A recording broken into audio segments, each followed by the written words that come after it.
عليكم ورحمة الله وبركاته. ازيكم يا حبايبي، عاملين ايه؟ النهاردة هعمل اسرع صينية بطاطس ممكن تعمليها جنب الاكل لو كان عندك عزومة وعندك صنف واحد وعايزة تعملي اي حاجة. صواني في الفرن وعايزة تعمليها بسرعة. هنا عندي البطاطس مقشراها ومقطعاها زي ما انتوا شايفين، وهنا فرمة في الكبة على السريع كده، بصلاية على فلفلاية على فصين توم. هضيفهم دلوقتي هنا على البطاطس، واكون ضربة يعني حوالي كده 3 4 5 طماطميات او الحجم اللي انت يعني الكمية اللي انت عايزة تعمليها، وهحطها عليهم. وهنا ضفت البصل المفروم بالفلفل بفصين الثوم، وانا مظبطه ملحهم وتوابلهم في الكبة عشان ايه؟ البصلة تشرب من التوابل كويس. وهنا على السريع في الكبة ضربت قطعت الطماطم، هديهم ضربة في نفس الكبة اللي انا ضربة فيها البصل والتوابل يتنكهوا برضو مع بعض. هضربهم في الكبة، وبعد كده اضيفهم على البطاطس. وهنا ضفت عليهم الطماطم، هقلبهم كويس جدا، واروح حاطه عليهم كبشتين شوربه من اي شوربه عندك، بتاعت فراخ، بتاعت لحمه، اي شوربه عندك تضيفي عليهم كبشتين كده، وتظبطي برضو طعم الملح بتاعهم، وتسيبوهم على النار هيغلوا ويستووا بسرعه. في 10 دقايق كده هتلاقي البطاطس دي والحاجات اللي في الصينيه استوت. هتحط عليها الفراخ او اللحمه في الوش، هتاخد وش على الشوايه، وكده تبقى خلصت صينيه البطاطس. اسرع صينيه بطاطس ممكن تعمليها تنجزك. لو عايزه تعملي صنف جنب الاكل، اللي يعني عندك صنف واحد وعندك حد جالك فجأة وعايزة تزودي صنف تاني، يعني شكل صينية البطاطس وحدها على السفرة بتبقى كده يعني جميلة كده وبتشرف. هنا الشوربة بتاعت الفراخ بتاعتي ضفت على صينية البطاطس الشوربة، وهظبط ملحها، وانا كده اوريدي حطها على البوتاجاز.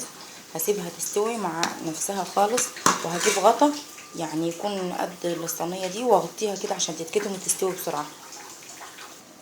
وهنا اضفت لها معلقه سمنه بلدي من اللي كنت عاملاها انا بالقشطه، سمنه بلدي كده مضمونه 100%.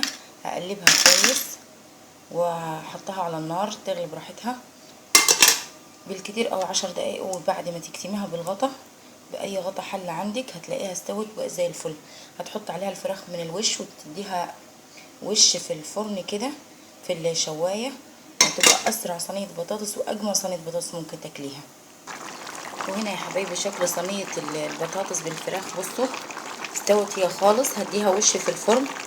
وهنا في الحله التانية بعمل شوربه، بحمر لسان عصفور بالشعريه عشان اعمل شوربه لسان عصفور بالشعريه جنب الاكل بتاعي.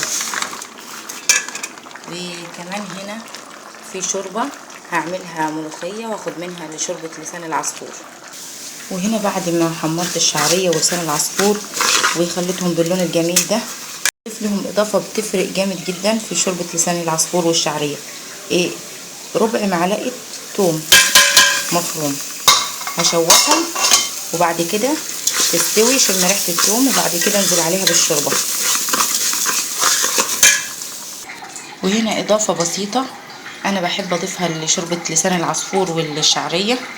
هنا انا دي كانت زياده في صينيه البطاطس، دي متنكهه من الفراخ ومن صينيه البطاطس والتوابل بزياده، بضيفها على شوربه لسان العصفور.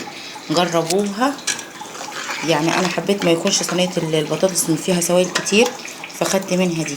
بعملها دي بضيفها يا اما على المكرونه لو بعمل مكرونه، او بضيفها على شوربه لسان العصفور والشعريه. هغطي عليهم ياخدوا غلوتين، وبعد كده اغطي بالغطا واطفي عنها النار خالص، وبعد كده ابقى ازود تشرب الشوربه كلها اللي فيها، وبعد كده ازود شوربه زي ما انا عايزاه، هيبقى طعمه مميز جدا.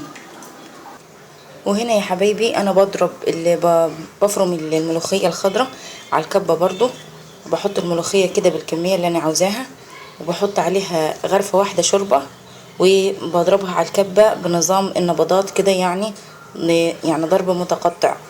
افرمها فرم متقطع هتديني الخرط الملوخيه اللي انا حباه. على فكره جربوها، ما بتعصرش الملوخيه ولا حاجه ولا بتسود، بتبقى تحفه وطعمها جميل جدا وشكلها في منتهى الجمال. هضربها انا بالكبه نظام فرم متقطع، واوريكم شكلها بعد ما افرمها. وكده يا حبايبي شكل الملوخيه، بصوا مفرومه ازاي، يعني كانها بالمخرطه بالظبط، مش معصوره ولا مسوده ولا حاجه. بصوا خضر لونها.